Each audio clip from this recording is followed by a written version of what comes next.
कायनात में बुनियादी तौर पर 4 तरह की फोर्सेस पाई जाती है। उनमें से एक फोर्स ग्रेविटेशनल फोर्स है, जिसकी वजह से तमाम अजसाम एक दूसरे को अपनी तरफ खींचते हैं। ये कायनात की सबसे कमजोर कुव्वत मानी जाती है, लेकिन इसका असर बहुत दूर तक होता है। इसी फोर्स की वजह से सियारे सूर्य के गिर्द घूमते हैं, चांद जमीन के गिर्द गर्दिश में रहता है और सियारे और कहकशाएं अपनी अपनी जगह पर कायम रहती हैं। जमीन पर ग्रेविटी की वजह से हर चीज नीचे की तरफ गिरती है। किसी चीज का वजन दरअसल जमीन की कशिश शकल की वजह से है। जिस चीज का मास ज्यादा हो उस पर ग्रेविटी का असर भी ज्यादा होता है। जब कोई चीज आजादाना तौर पर नीचे गिरती है तो जमीन की ग्रेविटी उसकी रफ्तार बढ़ा देती है। जमीन पर किसी जिस्म के गिरने की रफ्तार तकरीबन 9.8 मीटर पर सेकंड स्क्वायर, यानी हर सेकंड में इसकी रफ्तार 9.8 मीटर फी सेकंड बढ़ती जाती है। चांद पर ग्रेविटी का असर जमीन से कम है, इसलिए वहां चीजें जमीन की निस्बत आहिस्ता से गिरती हैं। गैलीलियो ने यह पहली मर्तबा समझाया कि जमीन तमाम अजसाम को एक ही रफ्तार से नीचे की तरफ खींचती है, चाहे इनका मास कुछ भी हो। यानी 5 किलोग्राम और 15 किलोग्राम वाला जिस्म एक ही एक्सेलरेशन से नीचे गिरते हैं। इस अमल के लिए शर्त यह है कि हमें एयर रेजिस्टेंस को इग्नोर करना पड़ेगा। 1687 में आइजैक न्यूटन के लॉ ऑफ ग्रेविटी के मुताबिक कायनात में मौजूद मादे का हर जर्रा दूसरे हर जर्रे को अपनी तरफ खींचता है। ये कशिश की कुव्वत दोनों अजसाम के मासिस के हासिल ज़र्ब के डायरेक्टली प्रोपोर्शनल और उनके दरमियान फासला के मुरब्बा के इनवर्सली प्रोपोर्शनल होती है। उन्होंने इस कानून को सियारों और उनके चांदों की हरकत की वजाहत के लिए इस्तेमाल किया, जिन्हें 17वीं सदी के आगाज में जोन्स कैपलर ने रियाजियाती शक्ल में बयान किया था। जमीन चांद को मुसलसल अपनी तरफ खींचती है, लेकिन चांद बहुत ज्यादा फॉरवर्ड वेलोसिटी की वजह से सीधा जमीन पर नहीं गिरता। चांद बैक वक्त दो मोशंस रखता है, एक जमीन की तरफ ग्रेविटेशनल पुल और दूसरा आगे की सीम में हरकत। इन दोनों के तवाजुन की वजह से चांद मुसलसल जमीन की तरफ फ्री फॉल में रहते हुए भी जमीन से नहीं टकराता, बल्कि इसके गिर्द मदार में गर्दिश करता रहता है। इसी मुसलसल मदारवी हरकत को ऑर्बिट कहा जाता है और यही उसूल सैटेलाइट्स और दीगर सियारवी अजसाम पर भी लागू होता है। न्यूटन का ये कानून हमें दो अजसाम के दरमियान एक दूसरे की तरफ कशिश को समझाता है, मगर असल सवाल ये है कि ये ग्रेविटी कैसे काम करती है।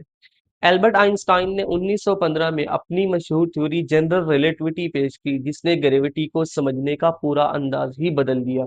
आइजैक न्यूटन के मुताबिक ग्रेविटी एक फोर्स थी जो दो अजसाम के दरमियान काम करती है, लेकिन आइंस्टाइन ने बताया कि ग्रेविटी दरअसल स्पेस टाइम के कर्वेचर का नाम है। इनके मुताबिक स्पेस और टाइम दो अलग अलग चीजें नहीं, बल्कि एक दूसरे से जुड़कर मुश्तरका 4 डायमेंशनल स्ट्रक्चर बनाते हैं, जिसे स्पेस टाइम कहा जाता है। और कायनात की तमाम चीजें इसके अंदर मौजूद हैं।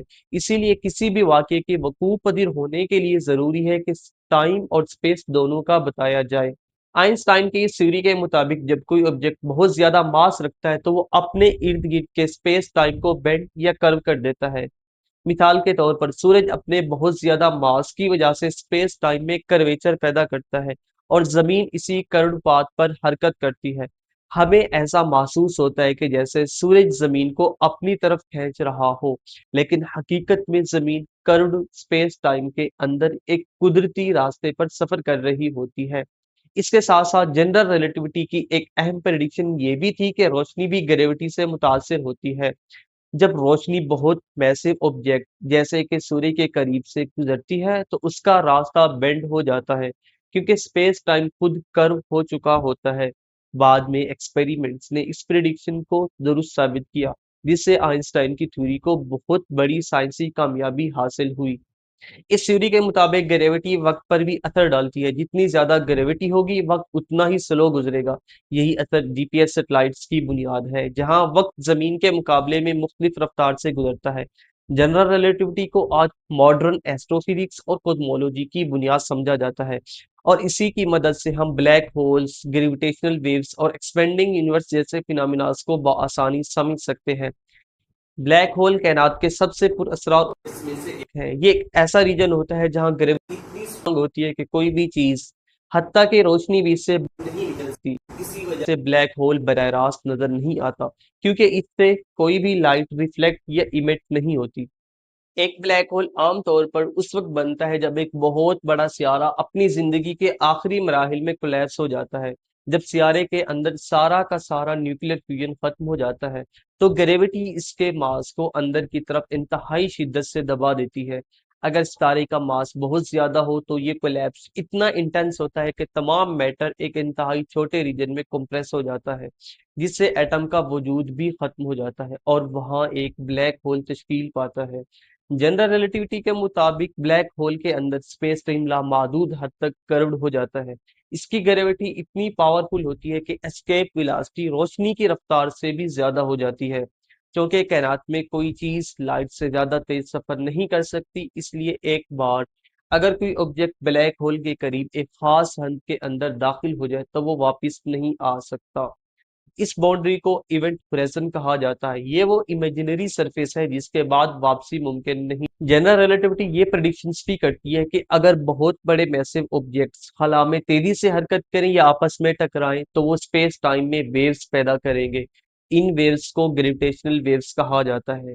ग्रेविटेशनल वेव्स दरअसल स्पेस टाइम में पैदा होने वाली रिपल्स या वाइब्रेशंस हैं, जो रोशनी की रफ्तार से पूरी कायनात में सफर करती है। इन्हें एक पुरसकून पानी की सतह पर पैदा होने वाली वेव्स की तरह समझा जा सकता है। जब किसी जगह बहुत ज्यादा एनर्जी रिलीज होती है तो स्पेस टाइम खुद ब खुद डिस्टर्ब होने लगता है और ये डिस्टरबेंस वेव्स की सूरत में बाहर की तरफ फैल जाती है। ये वेव्स आमतौर पर इंतहाई ताकतवर कॉस्मिक इवेंट से पैदा होती है, जैसे दो ब्लैक होल्स का आपस में मर्ज होना, दो न्यूट्रॉन स्टार्स का टकराना या सुपरनोवा एक्सप्लोजन। क्योंकि ग्रेविटी कायनात की निस्बतन वीक फोर्स है, इसलिए ग्रेविटेशनल फोर्स को डिटेक्ट करना इंतहाई मुश्किल है। जब ये वेव्स जमीन तक पहुंचती हैं तो वो स्पेस टाइम में बहुत ही मामूली तब्दीली पैदा करती हैं, जो एक प्रोटॉन के साइज से भी कम हो सकती है। 2015 में लीगो ने पहली मर्तबा ग्रेविटेशनल वेव्स को सक्सेसफुली डिटेक्ट किया। ये सिग्नल दो मर्जिंग ब्लैक होल से आया था जो तकरीबन 1.3 बिलियन लाइट ईयर दूर मौजूद था। ये दरियाफ्त मॉडर्न फिजिक्स की सबसे बड़ी अचीवमेंट में शुमार की जाती है, क्योंकि इसने आइंस्टाइन की तकरीबन 100 साल पुरानी प्रेडिक्शन को एक्सपेरिमेंटली प्रूव किया। मॉडर्न फिजिक्स की दो बड़ी थ्योरीज हैं, जिनमें एक जनरल रिलेटिविटी और दूसरी क्वांटम मैकेनिक्स है। जनरल रिलेटिविटी बड़े ऑब्जेक्ट्स जैसे स्टार्स, प्लैनेट्स और गैलेक्सीज की ग्रेविटी को एक्सप्लेन करती है, जबकि क्वांटम मैकेनिक्स माइक्रोस्कोपिक ऑब्जेक्ट्स जैसे कि इलेक्ट्रॉन्स और क्वार्क्स के बिहेवियर को बयान करती है। दोनों थ्योरीज अपने अपने मैदान में इंतहाई कामयाबी से काम कर रही हैं, लेकिन मसला ये है कि ये दोनों एक दूसरे के साथ मुकम्मल तौर पर कंपेटेबल नहीं है। जब साइंसदान एक्सट्रीम कंडीशन को समझने की कोशिश करते हैं, जैसे ब्लैक होल के सेंटर या बिग बैंग के इब्तदाई मूवमेंट्स, तो वहाँ ग्रेविटी भी बहुत स्ट्रांग होती है और क्वांटम इफेक्ट्स भी अहम हो जाते हैं। ऐसे हालात में ना सिर्फ जनरल रिलेटिविटी नाकाफी साबित होती है, बल्कि क्वांटम मैकेनिक्स भी मुकम्मल जवाब नहीं दे पाती। इस मसले को हल करने की कोशिश को क्वांटम ग्रेविटी कहा जाता है। क्वांटम ग्रेविटी का बुनियादी मकसद एक ऐसी यूनिफाइड थ्योरी बनाना है जो ग्रेविटी को क्वांटम लेवल पर एक्सप्लेन कर सके। साइंसदान ये जानने की कोशिश कर रहे हैं कि आया ग्रेविटी भी दूसरी फोर्सेस की तरह किसी क्वांटम पार्टिकल के जरिए मुंतकिल होती है। इस हाइपोथेटिकल पार्टिकल को ग्रेविटॉन कहा जाता है, अगरचे अब तक इसे डिटेक्ट नहीं किया जा सका। क्वांटम ग्रेविटी को समझने के लिए कई एडवांस थ्योरीज पेश की गई। उनमें से एक थ्योरी स्ट्रिंग थ्योरी है, जिसके मुताबिक बुनियादी पार्टिकल्स दरअसल इंतहाई छोटी वाइब्रेटिंग स्ट्रिंग्स हैं। दूसरी अहम अप्रोच लूप क्वांटम ग्रेविटी है, जो ये तजवीज पेश करती है कि स्पेस टाइम खुद माइक्रोस्कोपिक क्वांटम यूनिट से मिलकर बना हुआ है। अगर साइंसदान क्वांटम ग्रेविटी को मुकम्मल तौर पर समझने में कामयाब हो जाएं, तो ये मॉडर्न फिजिक्स की सबसे बड़ी कामयाबी होगी। इससे हम ब्लैक होल्स, बिग बैंग और कायनात के बुनियादी कवानीन को एक नई सतह पर समझ सकेंगे और शायद एक ऐसी थ्योरी ऑफ एवरीथिंग तक पहुंच जाएं जो कायनात की तमाम फोर्सेस को एक ही फ्रेमवर्क में एक्सप्लेन कर दे।